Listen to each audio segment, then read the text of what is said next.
आमिर खान की तीसरी शादी पर विवाद। महाराष्ट्र के मंत्री नीतीश राणे का विवादित बयान सामने आया। आमिर की शादी गजवाए हिंद का अध्याय। नीतीश राणे ने कहा आमिर की शादी लव जिहाद का उदाहरण है। ऐसी हस्तियों के समर्थन से पहले हिंदू समुदाय सोचे। ये नीतीश राणे की तरफ से बयान दिया गया है। आमिर खान एक्टर की तीसरी शादी को लेकर यह बयान दिया गया है। आमिर खान की शादी को लेकर विवादित बयान।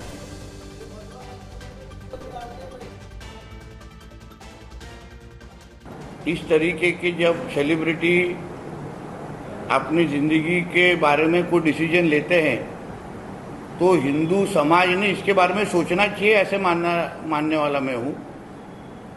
लव जिहाद के ब्रांड एम्बेसडर तो आमिर खान बनते नहीं जा रहे, इसलिए हिंदू समाज ने और हिंदू युवाओं ने जो इनके पिक्चर देखते हैं, जो इनके मूवीज देखते हैं, उन्होंने सोच समझ के ऐसे लोगों को बड़ा करना चाहिए। और इसी से जुड़ी एक और बड़ी खबर है। नीतीश राणे के बयान पर AIMIM का पलटवार। आमिर की शादी से किसी को दिक्कत नहीं, वारिस पठान की तरफ से कहा गया है। क्या नीतीश राणे जिहाद समझते भी हैं? ऐसे बयान मुसलमानों के प्रति नफरत दिखाते हैं। नीतीश राणे को ऐसे बयान देने की आदत है, ये वारिस पठान की तरफ से कहा गया पलटवार करते हुए। तो AIMIM का पलटवार।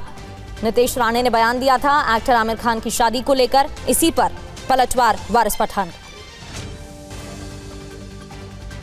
उसने 3 शादी किया ना, तुम 4 करो ना, कौन रोक रहा है भाई तुमको? उसमें ताकत थी 3 करने की, कर रहा है, तुम 4 कर दो ना।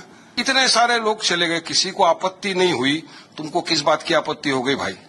और ये आपत्ति लेके तुमको क्या बस मुसलमान दिख गया है? जिहाद के साथ जोड़ो। अरे तुमको जिहाद का मतलब भी मालूम है क्या? क्या इंटरकास्ट मैरिज कभी हुआ नहीं है क्या? तुम्हारे दिल के अंदर नफरत भरा हुआ है ना, नफरत भरा जहर जो मुसलमानों के लिए है ना, वो ऐसे ऐसे अल्फाजों से आता है। तो ये सब बात करके देखो, इनका टारगेट आमिर खान नहीं है, टारगेट मुसलमान है। इसलिए मैं इन लोग की बात का जवाब भी नहीं देना चाहता हूँ। इनको आदत पड़ गई बकवासबाजी। तो आपने सुना क्या पलटवार आया है। आमिर खान की तीसरी शादी, नीतीश राणे ने क्या कहा, क्यों विवाद बढ़ गया है, एक एक कर विस्तार से आपको खबर बताते हैं। जानी मानी हस्तियों के ऐसे फैसले पर हिंदू समाज सोचे, ये बयान दिया गया है नीतीश राणे की तरफ से। लव जिहाद का ब्रांड एम्बेसडर कौन है? क्या आमिर खान ऐसे व्यक्ति नहीं बन रहे हैं? ऐसे अभिनेताओं का समर्थन करने से पहले सोचना होगा। क्या शादी लव जिहाद के नजरिए से देखी जानी चाहिए? हिंदू समाज विचार करे कि ऐसे लोगों की फिल्में देखनी चाहिए या नहीं, ये बयान दिया गया है। अब आमिर खान की 3 शादियों को लेकर विवाद क्यों हो रहा है, आपको बता देते हैं। पहली शादी उन्होंने की और दूसरी, तीसरी, ये आपको तस्वीर भी दिखा रहे हैं। उनकी पहली पत्नी रीना दत्ता, 18 अप्रैल 1986 में उनकी शादी हुई थी। किरण राव उनकी दूसरी पत्नी, 18 दिसंबर 2005 में शादी की थी। और गौरी स्प्रेड हाल ही में उनसे 5 जुलाई 2026, इसी 5 जुलाई को शादी हुई है। इसी को लेकर अब विवादित बयान नीतीश राणे की तरफ से दिया गया है और अब इस पर विवाद बढ़ गया है। नीतीश राणे ने क्या कहा, ये हम आपको बता रहे थे। जयप्रकाश सिंह हमारे संवाददाता हमें ज्वाइन कर चुके हैं। जयप्रकाश, नीतीश राणे की बात करें तो उनकी तरफ से ये पहली बार नहीं है जब इस तरीके का विवादित बयान सामने आया हो। कई बार अपने बयानों को लेकर सुर्खियों में रह चुके हैं और सनातनी बयान देने के लिए जाने भी जाते हैं, लेकिन इस बयान को देना कैसे देखते हैं आप? इससे तो सियासत और बढ़ जाएगी।